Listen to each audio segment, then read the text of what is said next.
Good afternoon, everybody. Happy Thursday to you out there in the freight world. Hope the freight is flowing and maybe the cigars are smoking at this point. We never know. But hope you're having a wonderful week this week. Thank you for joining us for Standing Out. I'm Trey Griggs, host of the show and founder and CEO of Beta Consulting Group. Don't even know my own title. This is rough, folks. Just how it is, just how it goes. Listen, super excited to have you on the show today. Our guest today is an industry veteran who's been around for a long time in the freight brokerage space. He's seen it all. He's done it all. And we're excited to see and hear his story today. So everybody, please give it up for our good friend from Exo Freight, Jake McLeod. Hey, look, I made it. What's up, brother? How are you? What's going on? Feeling good. How are you? Had to hook you up with your song here, man. So love it. Everything is good. Love Panic at the Disco, man. Those guys are great. They are great. And unfortunately, though, it sounds like Brendan Urie is at a child or having a child, so they're taking a break. They're breaking up for the moment. Yeah. Where have I been? This is breaking news. It is. When did they announce this? I think in the last few days, earlier this week. Oh man, seriously? Yeah. Oh, those guys were good. They got some great songs. They had some great music. So happy we got to rep them a little bit on the show here today. Well, hey, you have made it, so you can tell your mom now. You're now Standing Out. You have made it, Jake. Officially, this is now it. Yeah, right. She'll be very proud. She doesn't even know what I do for a living still. So that's right. She thinks I drive a truck. There's something to be said about that. My mom has no idea what I do in this industry, and for many years, because I was with Lean, I was taking trips to Colombia. She literally was telling people that I was selling drugs. I'm like, Mom, you've got to stop that. People are gonna, something's gonna happen. I'm gonna get stopped by the police, and word's gonna get out. But she has no idea what I do even this day. You definitely had an agent assigned to you at that time. So yeah, exactly. I had a file. I was on file at that point. That's kind of the way it works. All right, so Jake, real quick, tell everybody a little bit about yourself and what you guys are doing at Exo Freight. Yeah, so myself, like you said, in the industry a long time, came in, of course, the fun year of 2008. That's a great time to start a new career. For those of you too young to remember, that was the first Armageddon in freight in the world.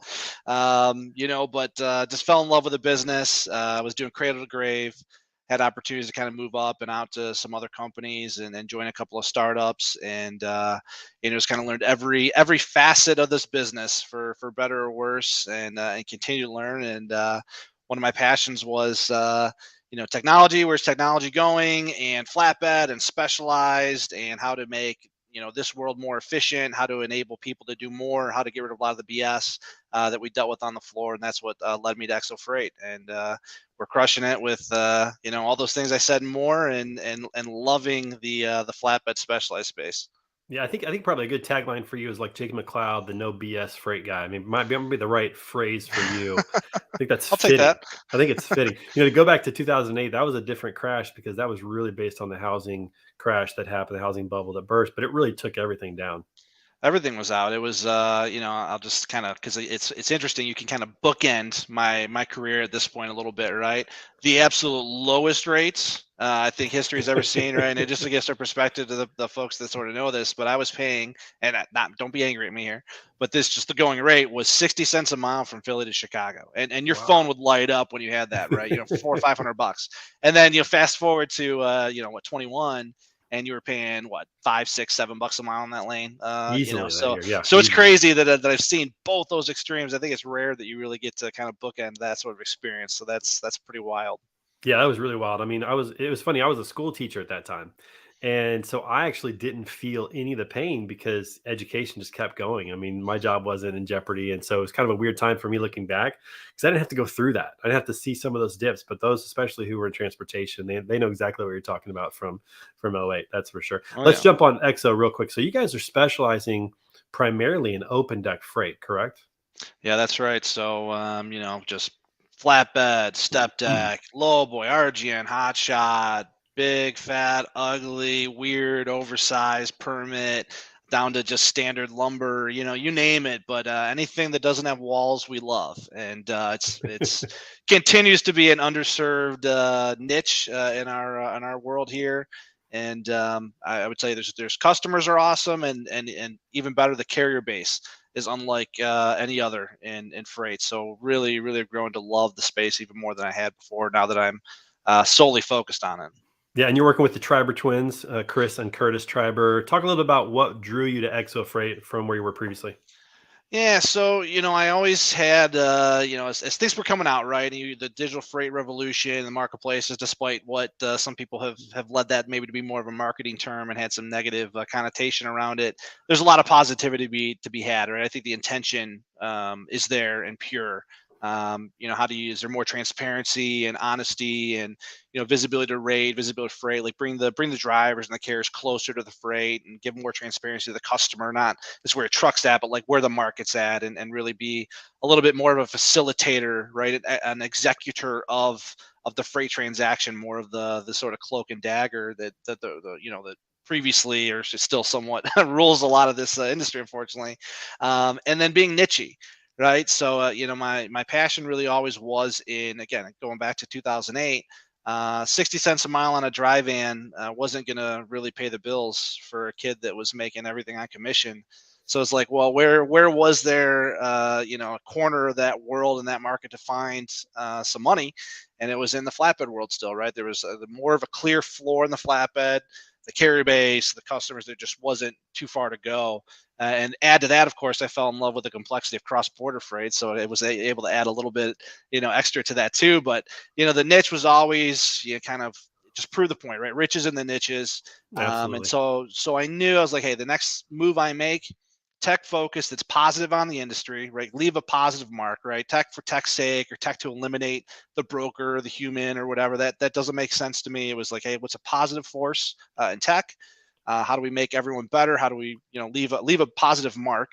And then how do we focus on a niche that really needs something that most people overlook, because Yeah. it's hard and weird and people don't like flatbed, and it was just kind of ripe to kind of dive headfirst into. Well, let's jump into that for a little bit because, Curtis and Chris were at a technology company previously. It's actually quite rare to see somebody go from being a vendor back into freight brokerage. You often see it the other way around, but they're just crazy enough to do that. But technology is a centerpiece of what you guys are doing at XO Freight. Talk a little bit about that and how that's impacted this market of open deck freight.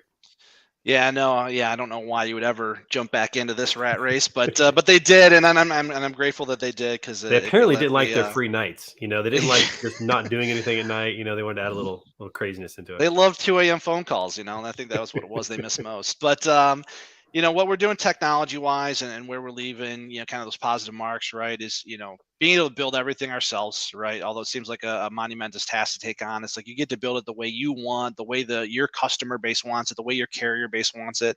The problem with, and there's nothing wrong with those that buy off the shelf, right? But you're grabbing something. It's like buying a suit from the rack, right? It's tailor made to the average person, right? They try and appeal to the masses, and when you're trying to appeal to a certain niche in the industry, or certain carrier base or customer type, the catch-all doesn't work, right? And so building tech that's like, hey, we require you to show dims and tarping and schematics and pictures, and account for different ways to load, and what do flatbed carriers care about? What are their proclivities, right? And shippers that move lumber are different than move steel, that are different than move $1 million machinery. And how do you create a tool that captures those things, and brings everyone together and still is able to match freight properly?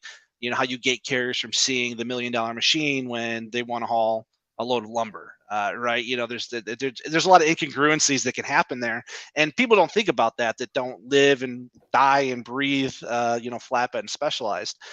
So all our tech is around how do we match those right carriers with the right loads? How do we elevate our customers? How do we reduce friction for both, right? And so we really tackled the problem carrier first, right? Get the capacity, make the carrier's life easy. So real frictionless carrier portal. Meet the drivers where they want to be met, right? Trying to ask someone to do something outside the norm, especially in that space, is highly difficult, as I think a lot of people have figured out over the last 10 years. Look at any driver's phone and see how many pages of apps they have, and that'll give you a clue. So how do you eliminate that? How do you get stickiness, right? And that led to the founding Exo Finance, which we can talk about in a little bit too. Is again, like, just because I don't have a load for you that day, I want you in our ecosystem. Okay, well, I'll factor a load that you did for another broker, right? But you're in my system. There's a reason for you to come back to my marketplace, right? So how do we solve that for the carrier sort of first? And now we're really focusing a lot on the shipper and the customer, and what do they want to see? And a lot of it is around on-demand capacity is sort of the phrase that we've taken on, which is, I want to be able to type in an OD pair, give you the information you need, click go. You tell me the days you can get it and the rate, and I can click book it now, and a truck shows up. So that's where we're at now for our customers, and as you can imagine, it's been pretty well received, especially because no one is doing that in the open deck space. Yeah, I mean it's almost unheard of in regards to what you guys are doing, and it's nice to own the technology because then you can make those changes. It's expensive to own the technology, but it's also gives you a lot of Yeah. flexibility, gives you the ability to make those tweaks as you need them, add those features that make a lot of sense. Turn some switches on, turn them off as you need, and that's really valuable. The best thing is having this team, right? Having an incredible world class data scientists, top UX UI designers, top backend infrastructure teams I've never had before in my career that were able to do this and be flexible. It's unreal, right? And the Yeah. interactions that we have with them and the way that they interact with us, right? The non-technical folks with the industry folks, the stuff that we can create and pump out quick. Especially when a customer tells us, "Hey, we want XYZ," like that would really make this, like just a slam dunk. We go back to the team and we spec it out and we put something in front of them and their just jaw drops, and you do that all within weeks, not months, not a year. I mean, it's literally within weeks. Number one, makes my life easy, right? But it makes you feel good as a company, like, hey, we're on the right direction. Like people are buying in, like this is going somewhere. So it's been an awesome experience. But there are obviously limitations to be able to do that. Like I said, it's really expensive to be able to do, but we found it's definitely worth it. Yeah, I've been in that situation before, and it can get pretty addictive just to walk down the hall and say, "Hey, can you do this real quick? Can you change this, make this, fix this?" Oh yeah, the phrase "Wouldn't it be cool if we could" is Yeah. I think they Wouldn't it be love to hear great that. if? Yeah, That's right. Yeah, yeah, that's exactly. And they're the guys that get to deliver it though, and I think they enjoy that. I think they set their alarm to that phrase. Wouldn't it be great if? And then they got to Oh wake up yeah. and stop dreaming. So that's kind of the way that goes. All right. So listen, we got an event coming up next week. Super excited about this. We've got the Manifest, the Future of Logistics conference out in Las Vegas. We happened to be there last year, my friend, and Yes. I have video evidence. I think we should roll it. Check this out, everybody.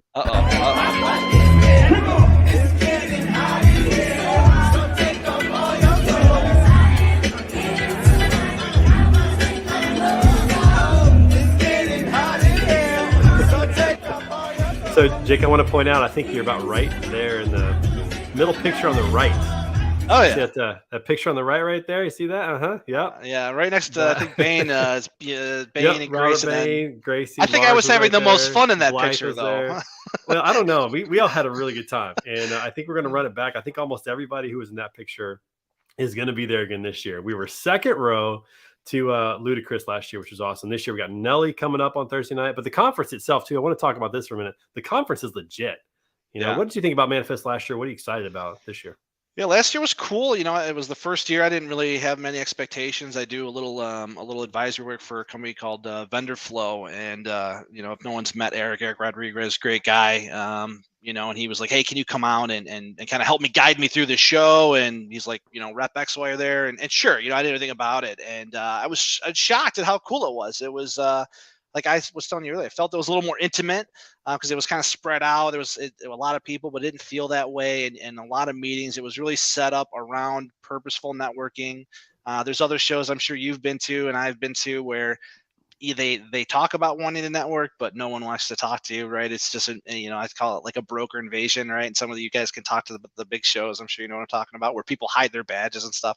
It was not like that. It was very open. Everyone was open to receiving conversations and very cool talks. Like it was worthwhile to actually go to some of the tracks where some other conferences, you're just like, I have no business even being in some of these break off sessions, right? But there it was useful. It was cool. The people were great. It was a lot of fun. So I love that they're doubling down this year. And I wasn't sure if I was going to go. And I was like, man, I actually had a great time last year. I should just go again. This is definitely worth it, right? Yeah, I actually had Dan Reese on last week on the podcast on the show, and he's a part of the connective team that puts on the Manifest conference. And the one thing that really stood out to me was how focused they are on the attendee experience, which is hard for a trade show because you got to satisfy your sponsors. That's a big part of it. The venue's got to be great, but they thought through a lot of things when it comes to the customer experience, which I thought was really impressive. And I felt that as an attendee, I felt that they had thought through a lot of things. The food was good.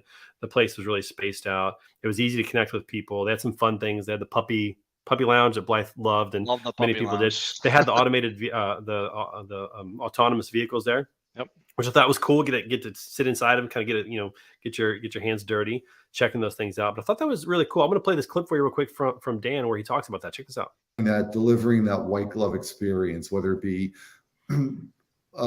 good food, good entertainment, like Ludacris last year, Nelly this year, a puppy lounge again. Are we getting the puppy lounge this year? I have to ask because we have the Geodis is doing the puppy lounge again. It's the Geodis Puppy Park in honor of their Nashville soccer stadium. I'm still pushing for the Cat Cafe.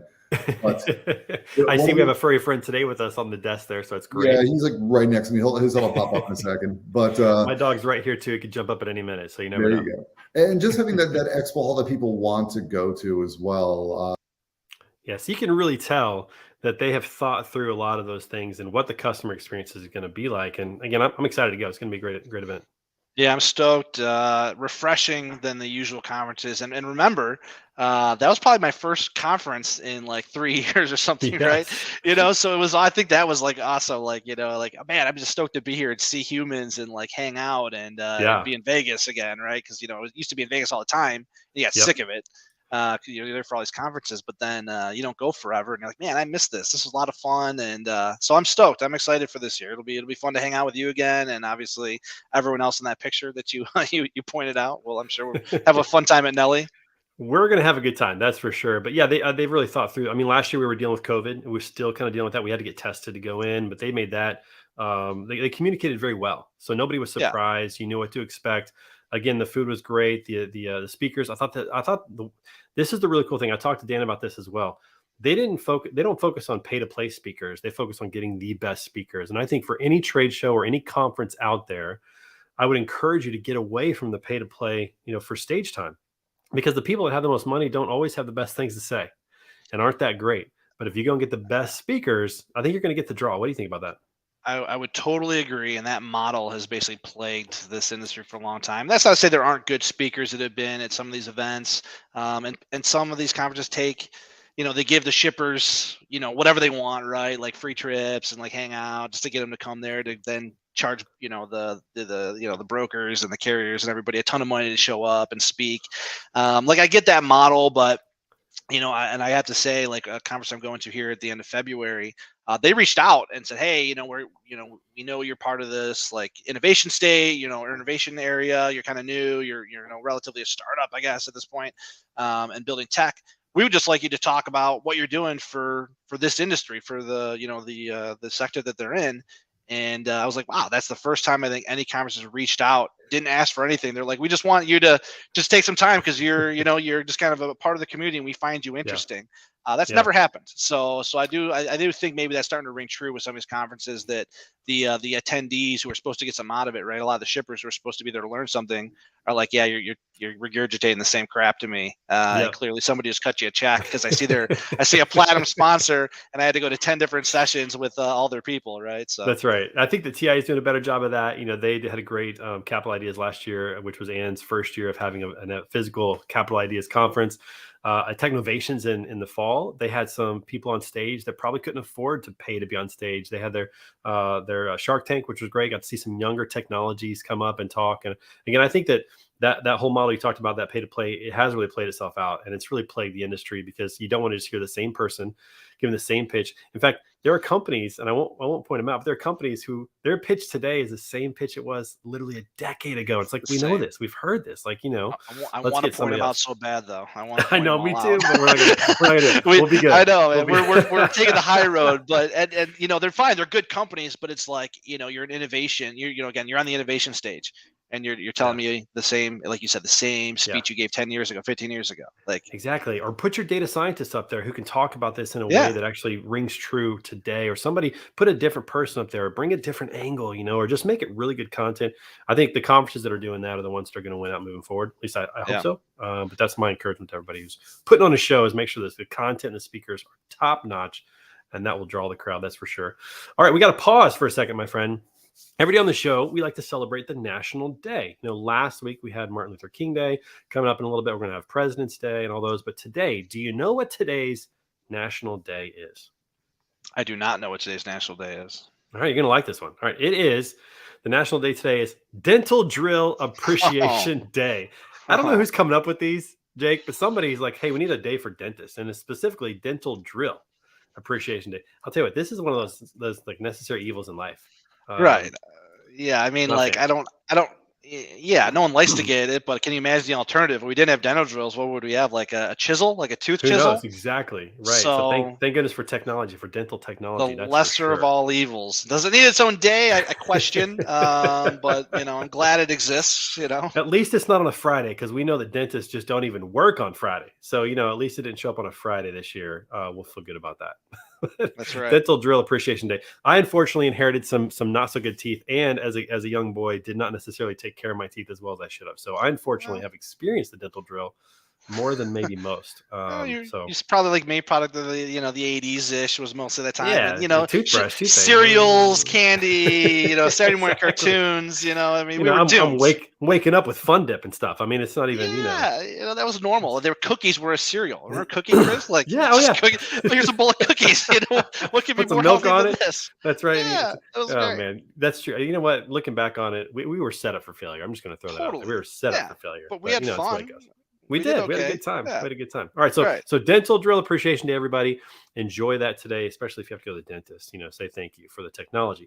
All right. We also like to do a random question of the day. Now, Jake, listen, this question is so random. I haven't seen it. We let our producer create this every day. It could be good. Could be bad. I don't know. It could be funny. Could be serious. All right. Let's go ahead and see what the random question of the day is today. It is, what talent would you want to possess if you could? What's a talent you wish you had? Honestly, man, you got the guitar hanging back there. I wish, and my dad's good too. My dad actually plays drums. He can play guitar too, and I never had that. I never had the patience. I took classes when I was a kid, and I don't know. I just could never sit there and listen to a teacher do it. Like I could probably still pick up, like, remember Face and all the stupid things to remember. I remember all that to remember your frets, but like being able just to bust out a guitar and play. Like I have some friends that will do that. I'm sure you do it when you're hanging out with friends and stuff at night, and you bust out a guitar. Like everybody is all of a sudden on you. You're singing, you're playing. That I would love to be able to do that. So I'm sure it's time's not up. I could probably figure it out, one day here. But I would love to be able to play. Be one of those guys, like, when you turn 60, you're just like, I'm gonna take guitar lessons. I'm gonna learn how to play, and you can rock that. But it has proven well to play guitar. I wish I would have used it more effectively, maybe when I was in college. Like maybe just for ladies. I don't know. Would have been more. I think that was totally a home run. The guy that used to sit in the park and play. Yeah, I know. Yeah, I was too busy playing golf or whatever. Okay, so for me, my talent would be, I've always wanted to be able to snowboard. So I'm a skier. And I love to ski. And I always thought, like, to me, snowboarding just looks cool. It looks fun. And I had some high school boys back when I was a youth pastor. So the seniors, we took them skiing one year. And they were like, hey, you got to learn how to snowboard. I'm like, yeah, let's do it. Right. So I got a snowboard. I about broke my ribs. I caught an edge so many times and just kept falling on my arms. And my ribs were so sore. And they weren't even waiting. They were just off. They were just like, just watch, just stand up. Just do what we're doing. I'm like, I can't. Help me out. I never figured it out. I wish I had that talent. That would be. Yeah, man. If you were never on a skateboard, snowboarding probably wasn't for you. That was me. I was never good at skateboarding. My friends were, and that was my era too. Yeah. And, rollerblading and skateboarding. Yeah, man. Yeah, you're a biker or skater back in the day, right? That's kind of. Yeah, exactly. And my wife snowboards and I ski. And that's fine. I tell her, I'd make fun of them. I'm like, hey man, skiing's a gentleman's activity. All right, this is this is highbrow skiing. You know what I mean? You're out there with the kids mucking it up, right? So that's right. No, I think the jumping ramps would be more enjoyable on a snowboard than on skis. I've tried on skis, and it's okay, but I think on a snowboard that would have been more enjoyable. So that's the talent that I wish that I had, was the ability to put 2 feet on one board and go somewhere, which not fall. Yeah, exactly. It's not. Yeah, it didn't happen. All right. Okay. So good. That's a good question. That wasn't too bad. It's a great good question from our producers. We appreciate that. Okay, so we're going to transition here to end. We're going to end the show with this. I want you to get your 8 ball out and talk to us about what you think 2023 is going to bring in the world of freight. What are you seeing? What are the challenges? Where are things headed? What do you got?